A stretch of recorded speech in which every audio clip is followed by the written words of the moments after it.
Hey guys, Cam from 15 back at it with another video for you guys, and I'm back with another Oshi No Ko episode review for you guys. I know I'm like a week late on this, but hey, it's better to get this review out later than usual, or trying to do a dual episode review. But yeah, Oshi No Ko episode 2, man. Coming off the week of episode 1 for this show, it was absolutely crazy, and I was very intrigued to see where the story's going. And seemingly enough, it still is interesting where the story's going. You know, obviously the main target demographic this episode is the fact that Ruby obviously wants to become an idol just like her mother Ai, and obviously in her previous life, when she was a sick girl, she wanted to be an idol. So this is like her goal, her goal and her aspirations of wanting to do that. And you just find out, like, probably like, I would say, like, in the beginning stage of the episode, you find out that, she's been applying to these like idol group, like, organizations, but she's just not getting in. And you're like, oh, maybe she's just not getting in because just the other girls are more talented than her. No, you find out that actually, surprisingly, it's Aqua that is doing all this. He is pretty much turning them down, or pretty much calling them ahead of, like, yeah, Ruby's not interested in working for you, yada yada yada. Pretty much shooting her dreams down because because he's really taking the approach, like, plain and simple, he's taking the approach of being an overprotective brother. And obviously from the fact that, well, then again, they don't know each other's true lives, but I feel like if he knew who Ruby truly was, he definitely would be like, nope, you're not doing this at all, because he doesn't want the same thing to happen to the little girl that happened to Ai. But he's being overprotective. He's doing all this because he just remembers what happened with Ai, and the whole fact that, like, she had a stalker that killed her, and things like that. So, you kind of, I guess, understand where he's coming from, but at the same time, you're like, well, you're kind of deterring your sister of her own dreams and her goals. Like, I think, yes, Ruby does need to know, like, the dangers of getting into the idol business and the rest, which, eventually their adoptive mother, they make a mention, like, at the end of the episode, like, you do know, like, being an idol, it's not going to be easy. There's a lot of dangers that comes with that. It's not as easy as you think it is. So that was the whole point. But, just kind of get that revelation that it was Aqua shutting Ruby down from all these other idol groups. Absolutely crazy. But again, it's understandable from his approach. He doesn't want his sister to meet the same fate as obviously I did. But at the same time, you're deterring her own fate, are her own dreams and goals and aspirations, doing what she wants to do. And I also think he's also doing this because he's afraid, well, if the father, who right now is the potential leading suspect to be the killer, the main reasoning and the reason why I is dead, if the father ends up seeing Ruby and realizes, wait, that's Ruby, that's my daughter, because she looks just like I, well then, who's to say that the dad goes after Ruby as well and has some sort of weird stalker go after Ruby? And especially the thing is, again, they're just now entering high school. They're getting done with middle school, and they're just now entering high school. So there's a lot of things that could happen there. And even in some cases, you have it to where the adoptive mother, it looks like she isn't down with it or anything.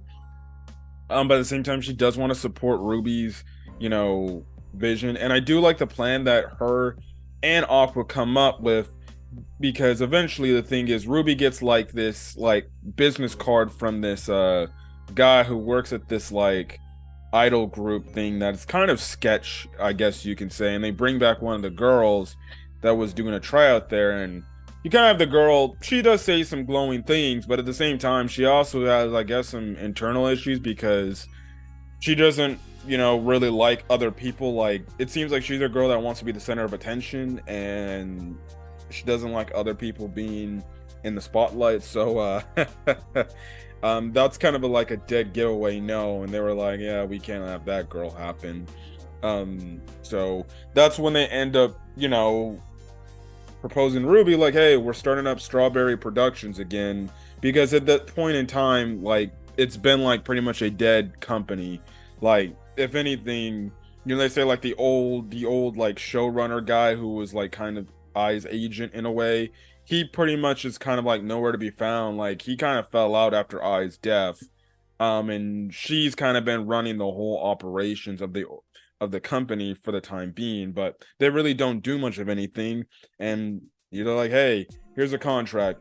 We're gonna form a new idol group for the first time in, like, I think they said like years. I forgot how many years, but they said form the first group in years. And the thing is, Aqua's fine with it, because I think it's kind of like a homegrown base, or company that he knows of. He knows his mom worked in, so I feel like he feels like Ruby should be safe, especially with the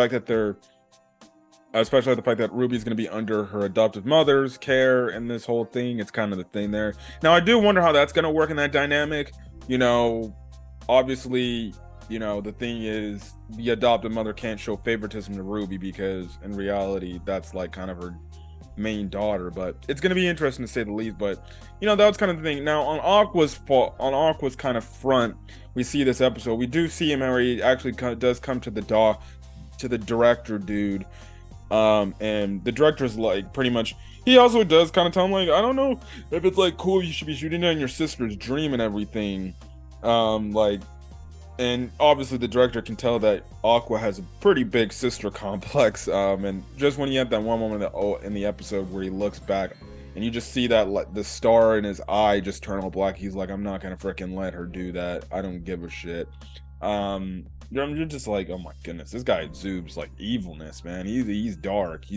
That's a man out there, that's out for blood. But I did like the one thing. I actually did find a funny thing when the director was trying to teach Aqua like a thing of like pretty much this whole dialogue, saying like, hey dude, I don't think you can't just get so blue and down about this, and you have to move on, because I know at the end of the day you say you don't want to do this actor stuff, but I know deep down within your heart you want to do your actor stuff. And obviously Aqua does want to do that stuff.